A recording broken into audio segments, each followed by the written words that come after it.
예, 오늘 말씀은 로마서 6장 21절에서 23절입니다. 로마서 6장 21절에서 23절 말씀입니다. 제목은 영생을 주시는 분은 누구인가? 영생을 주시는 분은 누구인가입니다. 너희가 그때 무슨 열매를 얻었느냐? 이제는 너희가 그 일을 부끄러워하느니 이는 그 마지막이 사망이니라.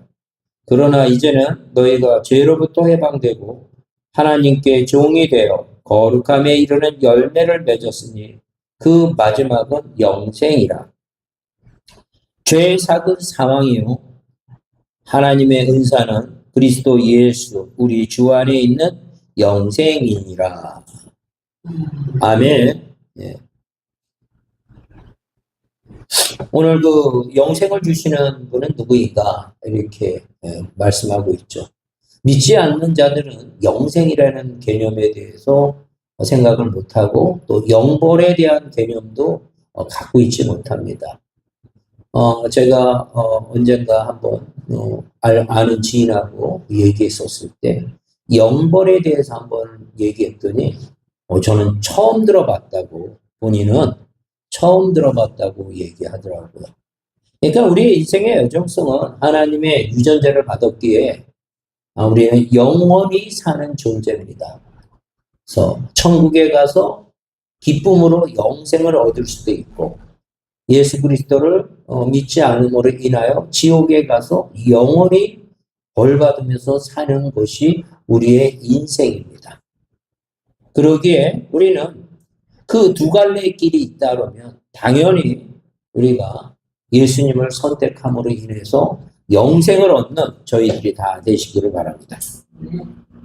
우리는 그러면 우리 자신을 뒤돌아보면 어떠한 존재인가? 우리 자신을 뒤돌아본다면 죽을 수밖에 없는 존재입니다. 죽을 수밖에 없는 존재. 우리의 삶 속에서 이 죽음이라는 걸 매번 보잖아요. 또 죽음에는 순서가 없어요. 순서가 없습니다.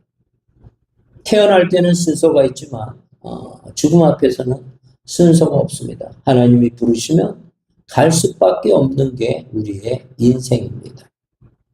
예전에 장례식장에 갔는데 연세들이 한 70, 80, 요즘은 90 정도 돼서 세상에 주신 생명을 다 하고 이렇게 돌아가시는 분이 있는가 하면 참으로 안타깝게 초등학교 학생이 그때 보니까 너무 일찍 갔는데 그 태권도를 하다가 낙법을 잘못 쳐갖고 모기에서 다쳐갖고 죽은 케이스가 있었고 또 며칠 전에 장례식장에 가보니까 무슨 여운인지는 몰라도 20살 감 넘은 총각 아이가 이렇게 장례식장에 영정에 있는 모습들을 봤습니다.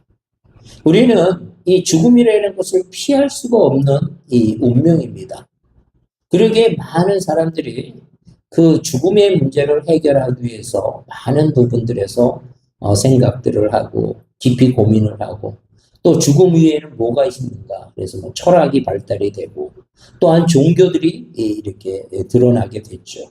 하지만 기독교는 종교의 차원을 넘는 창조주 하나님을 믿는 그런 삶을 살아가는 것입니다. 그래서 죽음을 이기시고 그 죽음 후에 부활하셔서 우리의 생명의 첫 열매가 되시고 영원토록 하나님하고 함께 살아갈 수 있는 저희들이 되셔야 됩니다.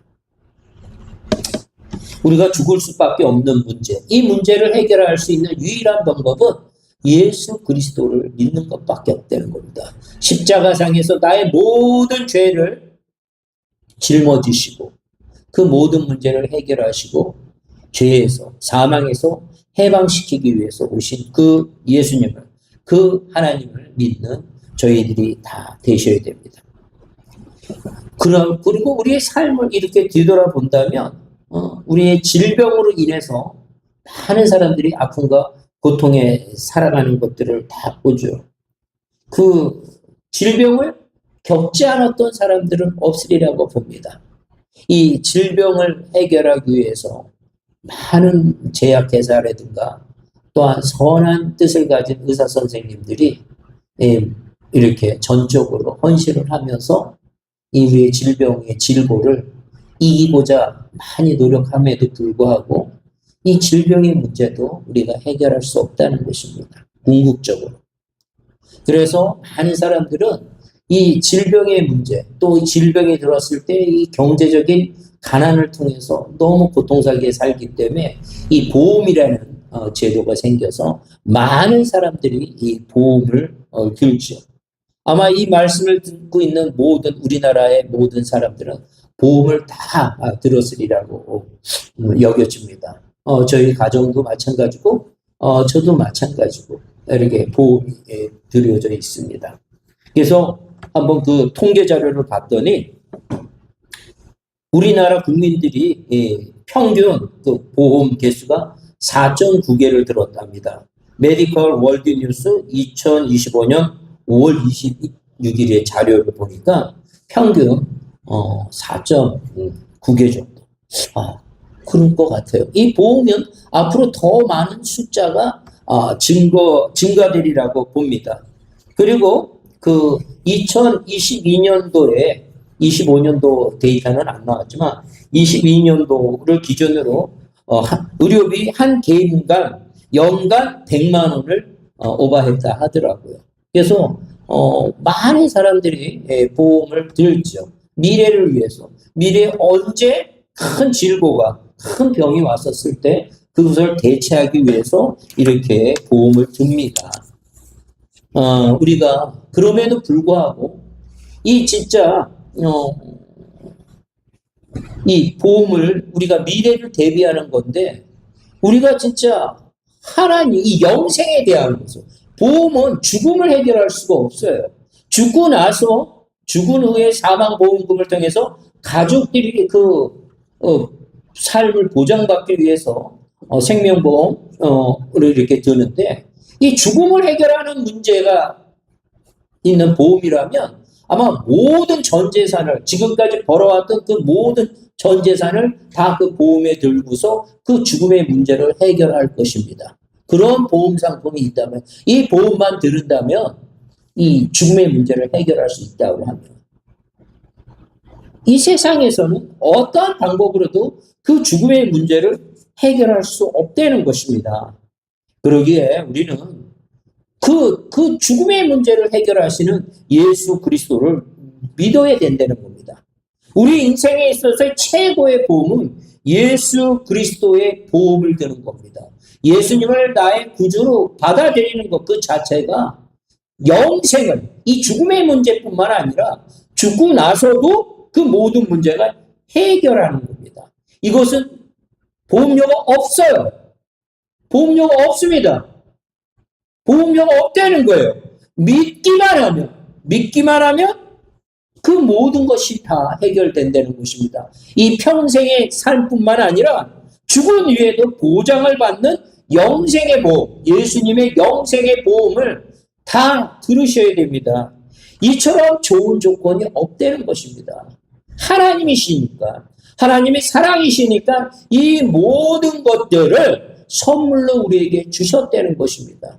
그러기에 이 보험을 들어야 되는데 사람들이 다른 종교들은 수행을 통해서 행위를 통해서 이런 문제들을 자기의 죄를 없앤다고 생각하는데 예수님께서 그 모든 것을 단번에 해결하셨다는 거예요. 그 사실을 믿기만 한다면 그 믿음이 들어오지 않는다면 하나님 저 사람들처럼 저 신실한 믿음의 사람들처럼 나도 예수님을 믿고 그런 영생의 보험을 들을 수 있도록 기도하시길 바랍니다. 세상은 이 보험료가 얼마나 많이 올라가요. 지금 실손보험도 벌써 몇 번의 절차를 거쳐갖고 이렇게 변형돼갖고 많이 부담이 되고 보험회사들이 실손보험을 통해서 계속 적자를 내니까 계속 갱신하는 방법으로 해서 보험료가 너무 많이 올라가고 있습니다. 이게 세상적인 것은 어쩔 수가 없어요. 손해를 보면서 기업을 운영할 수가 없습니다. 하지만 하나님께서는 가장 그 생명 되시는 본인의 생명을 다 그 예수님께서 그 모든 것들을 다 내려놓으셨죠. 하나님의 말씀에 순종해서 그 귀하고 귀한 그 생명을 우리에게 주셔서 그 모든 것들이 해결되었다는 이 사실을 우리는 믿으셔야 됩니다. 이것처럼 귀한 게 없다는 이 사실을 마음에 깊이 생각하고, 왜 저 사역자들은, 왜 저 믿음의 사람들은 그 주일날 예배를 통해서 왜 그 새벽 기도뿐만 아니라 공예배에 나가서 그렇게 예배를 드리는가를 한번 생각하실 필요가 있습니다. 그들이 바보라서 그러겠습니까? 그들이 어리석어서 그러겠습니까? 그들도 예수님을 믿지 못했던 거예요. 맨 처음에 복음의 소식을 접하지 못했을 때 예수천국 불신지옥이라는 그 말이 대래 그들에게 상처가 됐고, 그게 어떻게 그런 말이 있을 수 있냐. 예수를 믿지 않는다고 해서 지옥 보내는 그런 하나님은 나는 믿지 않겠다. 이런 사람들이 참으로 많습니다. 하나님이 예수님이 지옥을 보내는 것이 아니라 지옥은 악한 영들이 가야 될 곳인데, 그 악한 영들이 우리의 심령의 자리를 잡아서 본인만 가는 것이 아니라 선하고 아름다운 이 백성들을, 하나님의 백성들을 끌고 들어간다는 이 사실을 꼭 염두에 두시기를 바랍니다. 그러기에 우리가 악한 영이 우리를 침범하지 못하도록 예수의 거룩한 영이 우리의 심령에 있었을 때 거룩한 백성이 많이 하늘나라에 갈 수 있다는 것입니다. 죄가 없는 그런 백성들만이, 그런데 그 죄값은 예수 그리스도의 피값으로만이 해결된다는 이 사실을 믿으셔야 됩니다. 보험 얘기가 나왔으니까 말씀을 드리는데, 이 보험도 제가 40대 넘어갈 때쯤 되니까 그때 만 39세하고 만 40대하고 보험료율이 확 틀려진다 하더라고요. 그 보험회사의 통계를 보면 40 이후서부터 고혈압하고 당뇨들이 막 발생되기 시작해서 그 30대 보험료율로 갖고는 그 40대의 보험료를 동일한 방식으로, 거의 비슷한 방식으로 받는다면 적자가 날 수밖에 없답니다. 그래서 그때 보험료가 한 단계 굉장히 높게 뛰는 상황이고, 50대는 많은 질병들이 또 드러나기, 각종 질병들이 드러나서 보험료가 그때도 50대 이후로 급등한다는 얘기입니다. 그 다음에 60세 이상이 되면 신규 가입할 때 기존에 냈던 보험에 거의 2배 이상의 보험료가 들어간다 하더라고요. 그리고 60대 이상이 되면 보험을 들고 싶어도 마음대로 들지를 못합니다. 다 정밀검사 체크해갖고 해야 됩니다. 만약에 그냥 들고 싶다, 뭐 그런 검사를 안 한다, 그럼 보험료 산정 자체가 엄청 더 감당하기 어려울 정도로 높게 보험이 책정이 됩니다. 이런 우리가 인생을 살아가면서도 그렇게 살아가는데 우리가 아셔야 되지 않습니까? 심지어 80세 넘은 분들은 여행자 보험도 들어주지 않는다 하더라고요. 보험회사마다 차이가 있는데 80 이후로는 아예 안 들어주는 보험회사가 있고 85세 뭐까지 들어주는 보험회사가 있는데 그 보험료가 엄청 높고 보장은 거의 안 해준다는 겁니다. 그래서 이 세상에는 그런 그 경제적인 틀 안에서 그 모든 것이 다 접근을 하게 되는데, 하나님께서는, 예수님께서는 독생자 예수 그 자체, 그 독생자 예수를 통해서 그 모든 것들을 해결해 주셨다는 겁니다. 모든 질고와 모든 아픔과 모든 사망의 그 모든 문제를 다 해결해 주셨다는 것입니다. 그러기에 우리가 그런 간증 많이 받잖아요. 병원에서도 포기했음에도 불구하고 주예전에 나와서 하나님에게 기도하는 가운데 깨끗이 치유됐다는 이런 얘기, 간증을 많이 듣지 않습니까? 이게 하나님의 권세와 능력입니다. 하나님의 자녀에게 돌아올 수 있도록 하시는 겁니다. 하나님께서는 바로 그러신 권세와 능력을 가지신 분입니다. 그러기에 우리가 다 죽을 수밖에 없는 모든 인류를 예수 그리스도를 통해서 그 모든 죄를 깨끗이, 그 주홍빛보다 더 짙은 그 죄를 흰눈처럼 깨끗이 우리를 죄 없는 자로, 그렇게 의로운 자로 그렇게 만드셨다는 것입니다. 그렇기 때문에 오직 진리 되시는 예수님을 믿어야만이 우리가 이 질고에서, 이 병마에서, 이 어둠에서, 이 사망에서 그 모든 문제가 다 해결된다는 것입니다. 우리는 지혜를 가져야 돼요. 하나님의 말씀을 믿어야 돼요. 마태복음 13장 44절에서 46절에 이런 말씀이 있습니다. 이거를 제가 잠깐 말씀을 드리겠습니다. 천국은 마치 밭에 감추인 보화 같으니 사람이 이를 발견한 후 숨겨두고 기뻐하며 돌아가서 자기 소유를 다 팔아 그 밭을 샀느니라. 또 천국은 마치 좋은 진주를 구하는 장사와 같으니 극히 값진 진주 하나를 발견하며 가서 자기의 소유를 다 팔아 그 진주를 사느니라. 천국을 아는 사람은 자기가 갖고 있는 그 모든 여적까지 갖고 있던 그 모든 에너지와 물질과 모든 것들을 다 바꿔도 아깝지 않다는 거예요. 그래서 그들은 그 자기가 갖고 있는 소유를 다 팔아서 그 진주를 샀다는 거예요. 그 정도로 천국은 좋다는 겁니다. 그 정도로 그 모든 문제를 해결한다는 것입니다. 그러기에 우리는 천국의 백성으로서, 하나님의 자녀로서 하나님 원하는 거룩한 백성으로 살아가기를 원합니다. 우리의 앞으로의 인생의 여정 속에 주어진 시간, 주어진 그 모든 것을 때를 얻든지 얻지 못하든지 복음을 전하는데 모든 것들을 바치는 저희들이 되시기 원합니다. 이 진주 하나를, 이 천국의 비유로 통한 이 진주를 얻듯이 이 장사했던 사람이 온전히 그 모든 것들을 다 바쳐서 천국을 얻는, 진주를 얻는 자들이 다 되시기를 바랍니다. 본문 23절에 다시 돌아간다면 죄의 삭은 사망이요 하나님의 은사는 그리스도 예수 주 안에 있는 영생이니라. 우리 주 예수 안에 있는 영생이라고 했어요. 예수 그리스도를 통하여서만이 구원이 있고 영생이 있다고 얘기하시는 겁니다. 구원은 하나님께서 주신 선물이라는 거예요. 선물은 내 노력에 의해서 되는 것이 아니라 부모 되신 분이 나에게 선물로 주시는 거 그냥 받기만 하면 되는 거예요. 에베소서 2장 8절에서 9절의 말씀에 너희는 그 은혜에 의하여 믿음으로 말미암아 구원을 받았으니 이것은 너희에게 난 것이 아니요 하나님의 선물이라. 행위에서 난 것이 아니니 누구든지 자랑하지 못하게 함이라.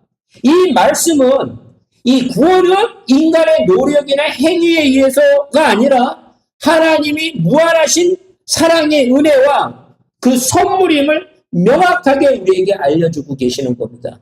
그러기에 우리가 이 예배를 통해서 하나님을 좀 더 알고 좀 더 그 헌신적인 예수 그리스도의 그 사랑, 아가페 사랑을 전하는 저희들이 다 되셔야 됩니다. 죽음의 문제를 해결하셨다고 그랬고 모든 질고의 문제도 다 해결하셨다고 이렇게 말씀하고 계시지 않습니까? 그러기에 우리의 인생의 여정 속에 우리는 하나님이 보장하는 거룩한 백성으로서 하늘나라를 우리는 소유한 자가 됐습니다.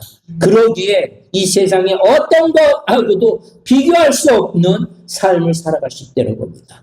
그러니까 사도 바울 같은 경우에 세상에서 가장 많은 그 모든 지식과 그 권위를 가졌던 자였었지만 그가 갖고 있었던 하나님을 만나고 나서 예수님을 만나고 나서는 자기가 갖고 있던 그 모든 것을 배설물로 여겼다 하지 않습니까? 그리고 그 하나님을 전하고 그 예수님을 전함으로 인해서 감옥에 투옥되면서도 거기서도 하나님을 증거하는 그러한 모습들을 우리가 성경에서 보지 않습니까? 참으로 온전한 믿음이십니다. 하나님은 그런 온전한 믿음을 갖기를 하나님은 우리에게 원하고 계십니다.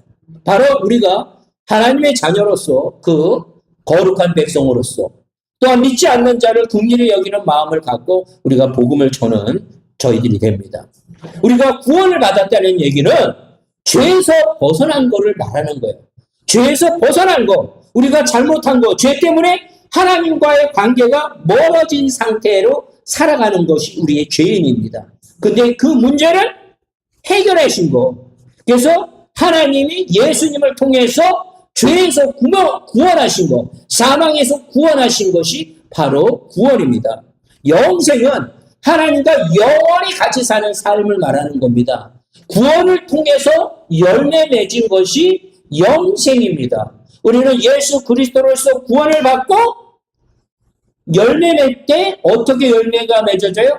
지금서부터 영원까지 하늘나라에까지 하나님하고 항상 영원토록 사는 삶을 우리는 보장을 받았습니다. 바로 그러기에 참으로 우리는 이 세상에서 세상적인 가치하고 비교할 수 없는 구원을 통한 영생을 얻었다는 이 사실을 항상 마음에 새기고 그 마음에 새긴 것이 차고도 넘쳐서 예수님을 끝까지 증거할 수 있는 저희들이 다 되셔야 됩니다. 하나님은 빛이셔요. 그렇게 해서 우리는 그 하나님의 자녀이기 때문에 빛된 자녀예요. 그래서 우리의 삶이 어디든 갈 때 이 어둠이 다 떠나갈 수 있는 하나님이 주시는 그 빛된 자녀로서 감사와 기쁨과 하나님이 주시는 그 아가페적인 사랑이 우리의 삶을 통해서 매일매일 나타나시기를 간절히 축원합니다. 기도드리겠습니다. 사랑의 주님 감사를 드립니다. 오늘 복된 시간 함께하여 주시니 감사를 드립니다. 우리의 은혜 가운데 하나님의 은혜 가운데 저희 살아가는데 하나님 영생을 주신 분 바로 누구인지를 우리가 깨달았습니다. 영생을 주신 분, 구원을 주신 분 예수 그리스도임을 깨달았습니다. 하나님의 그 큰 사랑이 십자가상에서 나타나게 하시고 그 사실을 성령님을 통해서 믿게 하시니 참으로 감사합니다. 이제는 더더욱더 하나님의 은혜 가운데 하나님의 성령의 충만함을 통해서 십자가의 사랑을 예수님의 십자가의 사랑을 다 전할 수 있는 저희들이 다 될 수 있도록 축복 허락하여 주시옵소서. 그렇게 된 줄 믿사오며 예수님의 이름으로 기도드렸사옵나이다. 아멘.